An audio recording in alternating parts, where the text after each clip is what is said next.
Okay, here's one that everyone can probably use at one time or another. You notice I have pictures of alcohol here, right? Some more wine, more bottles, a whole bunch of different ones, right?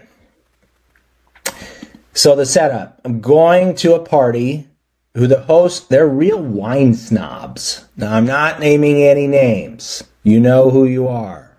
Can you help me pick out an acceptable wine? Because I don't drink and I have no experience. Tell me what to buy. Well, for wine connoisseurs, that can be quite a task.